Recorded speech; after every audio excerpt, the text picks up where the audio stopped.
Kemudian teks yang berikutnya, fa inna siddatal harri min faihi jahannama. Itu kan hadis muttafaqun alaih ya. Jadi muttafaqun alaih itu ada di Bukhari, ada di Muslim. Bukharinya nomor hadis ke-533. Kalau Muslimnya nomor hadis 615.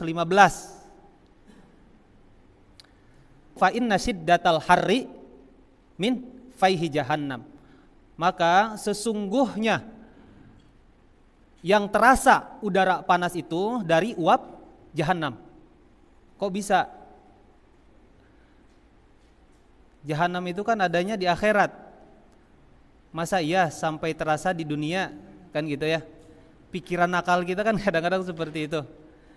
Jadi kita tabrakan kalau ada rasio kita yang tidak nyampe dengan ayat Al-Quran atau hadis, kita berontak kadang-kadang. Jadi kenapa demikian? Nabi SAW menyabdakan bahwa keadaan terik matahari di siang bolong itu merupakan uap api neraka. Ya kesimpulannya kita meyakini bahwa neraka itu sudah ada. Kan gitu. Neraka itu sudah ada. Sebelum kiamat terjadi, neraka sudah disiapkan oleh Allah Subhanahu wa taala. Buktinya hadis itu. Kan gitu pemahaman kita. Jadi kalau secara teori ilmiah, panasnya yang kita rasa, udara panas yang kita rasa saat ini dari mana, Pak?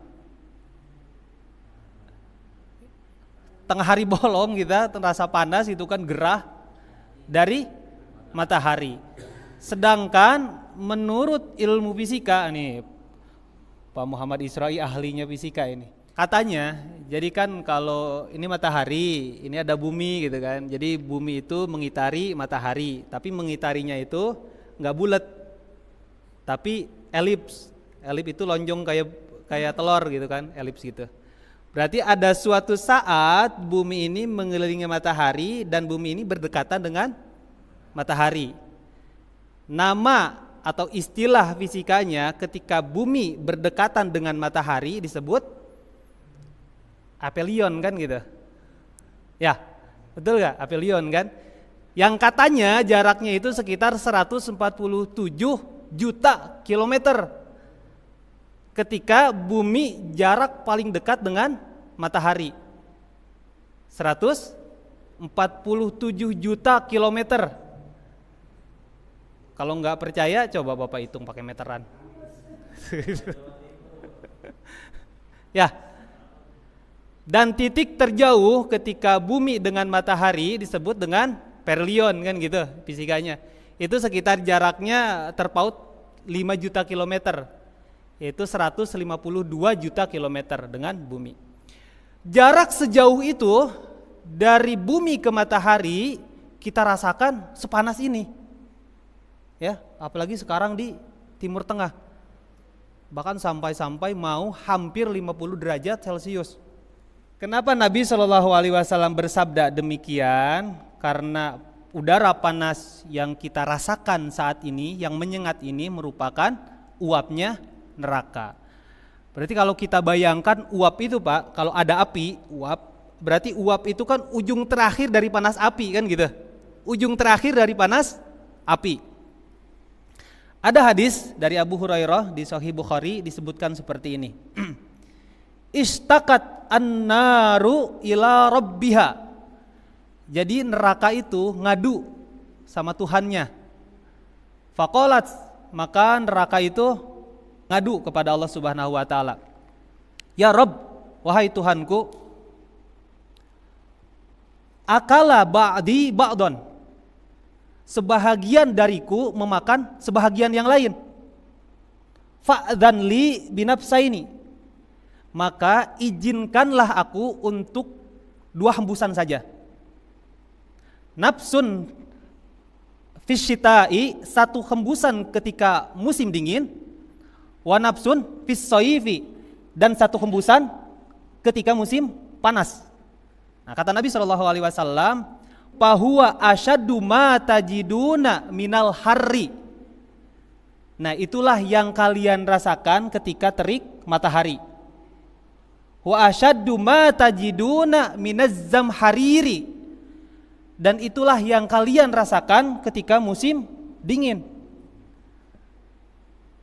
Ya, jangan disangka neraka itu panas.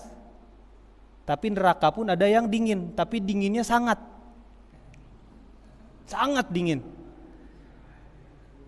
Coba luar biasanya di kita, alhamdulillah tidak ada musim panas, tidak ada musim dingin. Yang ada musim hujan sama musim paceklik.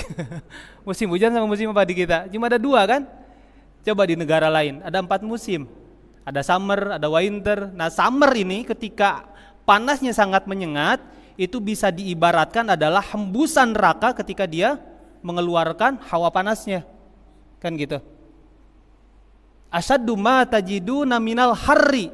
Itulah yang kalian rasakan ketika panas sangat menyengat. Bahwa itu adalah dari neraka, kata Nabi Shallallahu Alaihi Wasallam. Ya, harus yakin ini itu dari neraka. Karena analoginya gini, bapak-bapak yang dimuliakan Allah Subhanahu Wa Taala, kita ada alat untuk masak gak di rumah, namanya presto. Ada ya di rumah presto gitu kan. Kita setting atau masak 30 menit daging di dalamnya. Setelah selesai 30 menit, apakah ibu-ibu berani langsung buka presto itu? Enggak kan, dibuka langsung meledak kan? Harus ada uap yang keluar dulu sedikit-sedikit di ujungnya. Kayak yang nggak tahu ini presto. Dibuka kecil-kecil kan, yang kecil itu di ujungnya, gitu kan suaranya. Nah, bayangan saya ketika mengingat hadis ini ke sana, Masya Allah gitu kan. 30 menit saja alat presto ini dipasak gitu kan. Didiamkan di api bisa sepanas itu. Apalagi hembusan neraka ini, Pak. Ya. Hembusan neraka, Masya Allah, la quwwata illa billah. Untungnya di kita udaranya udara tropis. Panas sedikit ya banyak puun gitu kan. Nah gitu. Nah itulah bapak-bapak yang bisa kita maknai dari hadis ini. Kita simpulkan saja dari hadis ini. Yang pertama, apabila memang dalam kondisi tidak ada atap dan itu sudah masuk waktu zuhur dan ketika itu udara sangat panas, bolehlah kita mengundur waktu pelaksanaan sholat zuhur. Tetapi nyatanya di kita, realnya di kita, bahwa kita tidak ada alasan untuk menunda pelaksanaan waktu sholat zuhur. Yang kedua, bahwa neraka itu dari sekarang sudah ada dan sudah terasa. Uapnya saja sudah terasa saat ini. Kadang-kadang kan kita suka berseloroh, aduh panas banget ya. Apalagi nanti di neraka. Itu neraka, uapnya neraka itu. Kan gitu ya. Baik, itu hadis dari Abu Hurairah radhiyallahu anhu. Riwayat Bukhari nomor hadis 533, Muslim riwayat Muslim nomor hadis 615. Silakan barangkali ada yang mau didiskusikan atau mau dibantah. Kang Yusuf bukan gitu maksudnya, gini menurut hadis ini gini kayak enak kan gitu kan. Jadi ilmiah gitu diskusi kita. Mumpung saya nggak bawa kitab ini, silakan mau diskusi. Ya silakan Patri.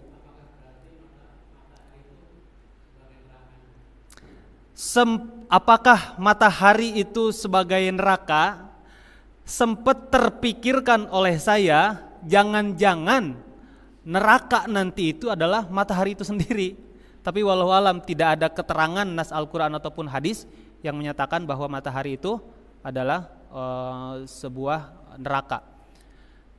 Tidak ada dalil yang menguatkan dengan hal itu. Tetapi pada nyatanya nanti ketika kiamat langit runtuh. Jika kita bandingkan antara langit dan matahari, tentu lebih besar langit. Ya. Langit saja runtuh, apalagi ini yang lebih kecil matahari gitu kan. Tentu hancur kan gitu. Nanti kan matahari hancur kan?